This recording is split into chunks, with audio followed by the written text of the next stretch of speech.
Saudara, Minggu siang prosesi pemakaman 6 jenazah korban meninggal dunia kecelakaan bus rombongan pariwisata SMK Lingga Kencana di Subang, Jawa Barat mulai dilaksanakan.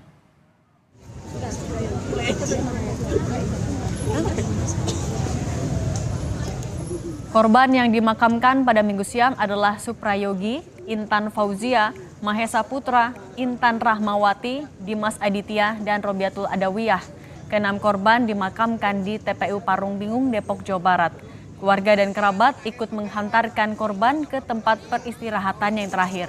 Keenam korban merupakan bagian dari 11 korban tewas akibat kecelakaan bus di Ciater pada Sabtu kemarin.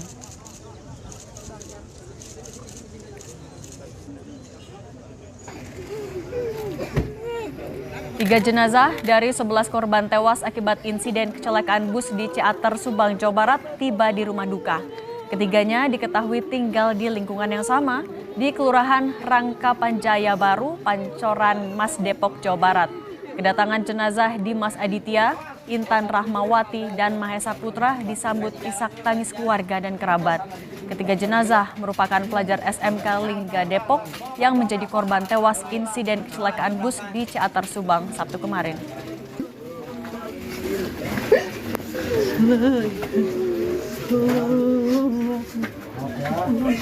Rumahnya mana ya? Bawah. Pak, rumahnya turunin aja. Nah, ini di bawah mana pesawat mobil yang dua. Nah, yang dua pesawat. Pagi dikit lagi, Pak.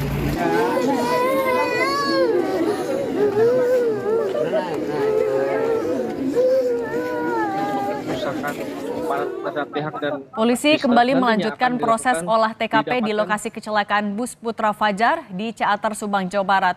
Polisi juga melakukan 3D laser scanner di 13 titik. Proses ini dimulai dari titik awal mobil kehilangan kendali hingga lokasi bus terbalik dan menabrak tiang listrik.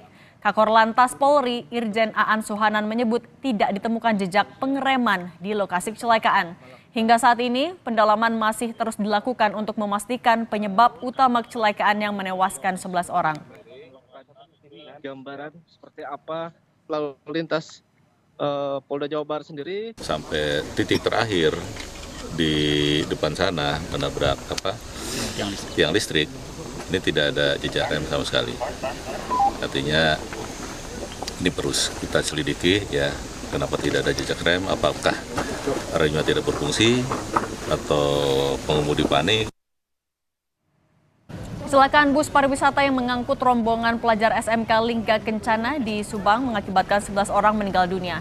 Saat ini kelayakan bus tengah diuji untuk mengetahui penyebab kecelakaan ini.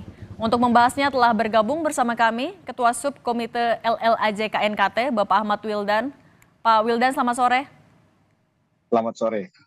Pak Wildan, informasi terbaru yang didapatkan KNKT soal investigasi seperti apa, Pak? Pemeriksaan diantaranya adalah melakukan pemeriksaan tentang kebebasan jalan, kemudian memeriksa terkait dengan kendaraan terutama pada sistem rem, kemudian juga memperoleh keterangan-keterangan dari para penumpang maupun dari pengemudi yang bersangkutan. Oke, apa hasilnya sejauh ini? Memang ada beberapa finding yang sedang kami kumpulkan, tapi belum bisa kami publish karena perlu kami validasi. Jadi hal-hal ini akan kita cross check, kemudian kita analisa dan kita buktikan. Nanti kalau sudah jelas, nanti akan kami sampaikan apa yang menyebabkan remblong pada bus tersebut ke masyarakat secepat. Oke, tapi artinya bisa disebut sejauh ini dugaannya memang remblong ya, Pak? Itu sudah pasti remblong. Okay. Cuma yang sedang kita cari apa yang menyebabkan remblong itu terjadi. Oke, Pak. Kemudian juga soal kelayakan bus, soal informasinya kan juga izinnya tidak ada, kemudian usianya juga sudah cukup tua, 18 tahun lebih. Itu juga jadi materi yang diinvestigasi, Pak? Sebenarnya kita nggak masuk ke ranah-ranah yang bersifat administratif tadi ya. Okay. Jadi itu secara administratif memang tidak memenuhi persyaratan teknis dan persyaratan layak jalan. Namun yang ingin kita buktikan di sini, ketidakterpenuhan persyaratan teknis mana yang menyebabkan terjadinya kegagalan pengereman ini.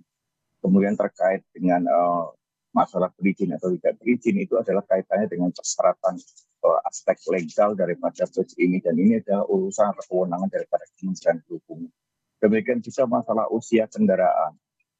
Kendaraannya masih muda juga bisa jika terjadi malfunction pada sistem remnya dan sebagainya bisa mengalami kegagalan pengereman. Jadi di sini kami lebih fokus pada sistem yang ada di bus ini, persyaratan teknis apa yang menyebabkan terjadinya kegagalan pengereman ini.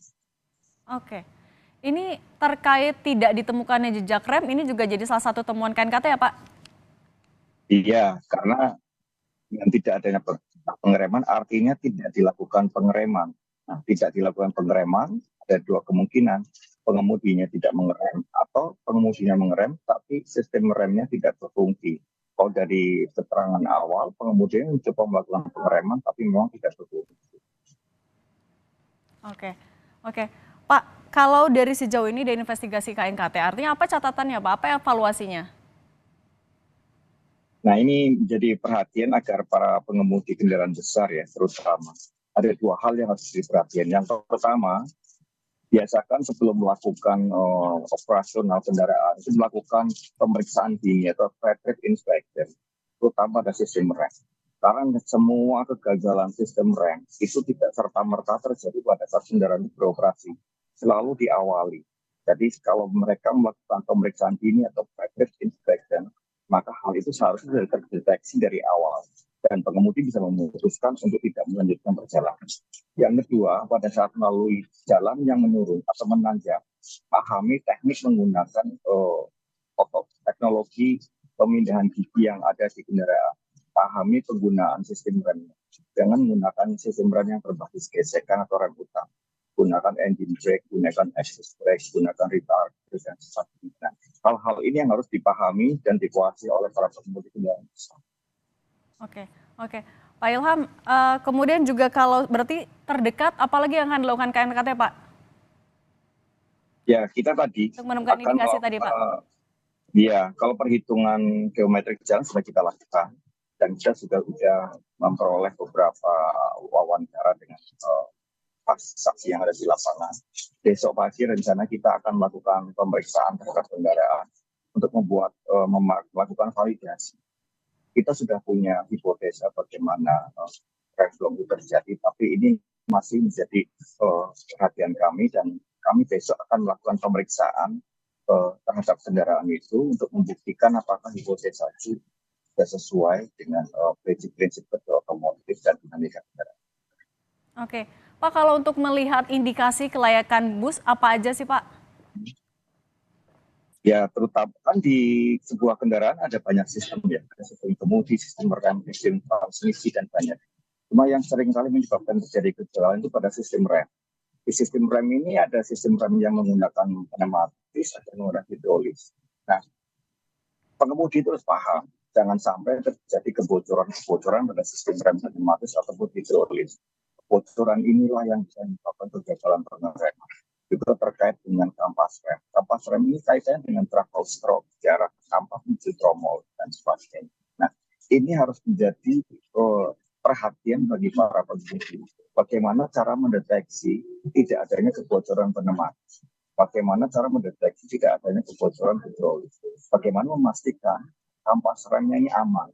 Kalau itu sudah tercapai semuanya, insya Allah maka tidak ada masalah dalam sistem rem kendaraan. Oke, baik. Nanti kita lihat juga ya Pak berarti apa hasil dari investigasi KNKT. Terima kasih banyak Ketua Subkomite LLAJ KNKT, Pak Ahmad Wildan. Terima kasih banyak Pak. Sehat selalu.